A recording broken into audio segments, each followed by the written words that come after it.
Good morning. It is March 21st of 2024. This short video is to again demonstrate the technique referred to as spiral inversion and to just restate why I think stainless steel is the way to go regardless of your level of convenience. So these two tanks here, one is set up for 120 or two 35 millimeter. The other is a single 35 millimeter reel. These can be gotten at most suppliers, and this one here is a Nicor tank. This is probably the best brand overall. And so the spirals in the center, there's two types that you can find. These have a little leaf spring you see here, and that spring is where you go ahead and insert the film and then roll as you go. These are very easy to learn. Now, it takes a few tries, and what you do is take a blank reel, a blank spool of film, that is, and sacrifice it. Just an old, outdated roll of film. Just go ahead and, in the daylight, unspool it, and then roll it up on here until you get it right. Do it a few times, and then do it with your eyes closed. Once you can do it with your eyes closed inside of 3 or 4 minutes, you're good. And you should be able to use these in deference to the fact that they are completely washable. This stainless steel will not grab onto any chemistry at all. There's no place for it to hide. And so the Patterson tanks, the plastic reels, the Jobo, all of that are just full of lovely little nooks and crannies, which you will eventually see the white or clear plastic get stained with the developing solutions, and that's contamination. You don't want it. So this is my advocation for stainless steel in all developing film. So once again, this is about spiral inversion. I'm going to put this here together, and when you're looking at this tank, it is not designed to be sloshed around this way, sloshed around this way, and then sloshed around this way and sloshed around this way. This is not how you agitate a tank with 35 millimeter film in it. You may have seen it or heard of a phenomenon known as surge marks. This is when the chemistry goes flooding through the holes, the sprocket holes. And when it does so, it creates more activity near the holes and adjacent to the holes than it does on the rest of the surface of the film. And the reason for this is this sideways action that people do. And it's just not necessary. You don't need to do it. Now, I'm going to try to, in this video here, demonstrate very clearly what spiral inversion is about. Now, I'm holding the tank. First of all, this is flat in this aspect here, and now I'm going to turn it 90 degrees like so. Now where my thumb is, that's the top, call that, and then the bottom down by my pinky. I'm going to take this just as I'm holding it, and I'm going to twist it around. Notice I'm keeping it vertical at all points in the turn, and then we're back to here. And so here we are, top, bottom.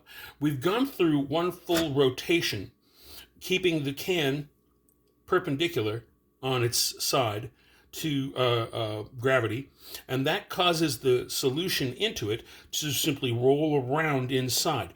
And so the actual motion of this in relation to gravity is just one full turn. So let's show you that again. Top, bottom.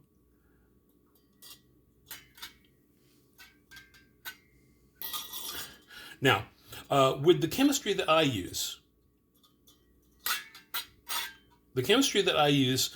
usually runs 5 minutes, and I do 30-second intervals of agitation. Now, when you agitate certain films, it'll ask you to agitate it at 30-second intervals or perhaps at 1-minute intervals, depending on the developer and the results you want. If you're overexposing and underdeveloping, you want to do 1-minute intervals. If you're doing for just normal ISO, straight, 400 speed is 400 speed, you want to do 30 seconds most of the time. That's what I find.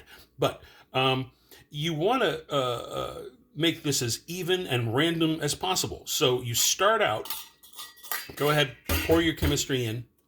Now, picking up the tank, turning it on its side, and during the first 30 seconds, you just go ahead and do your spiral rotations. This is not driving the developer into the film itself. It is just gently sloshing in this circular motion without any kind of trauma.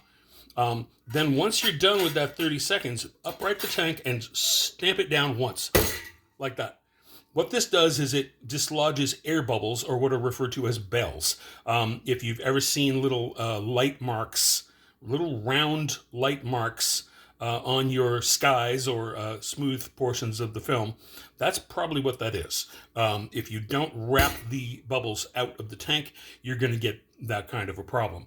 It only usually happens in the first minute or so of development, so it's not terribly common, but it still happens, and this is the way to avoid it. Now, the other thing that you can do here, let me get this where it can be seen, is when you do that, wrap it down, just instinctively turn this a quarter turn. What you're doing is you're moving the top point of the agitation 1/4 turn every time you advance it counterclockwise like this, okay?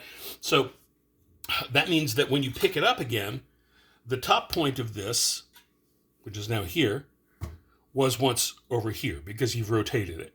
And that starts the process at a different point.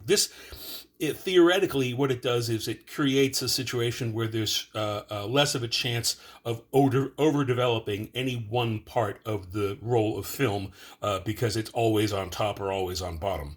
Now, once again, rotate like so, away, up, and now towards.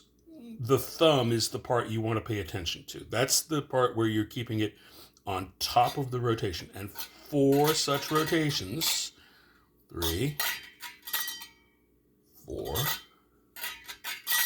should be enough for a cycle of agitation. And then wrap and turn. And after the timer goes off, pour out and go about your business. This works just as well with any form factor, be it double or single. Looks funny. Works well. Does not create surge marks. There you go.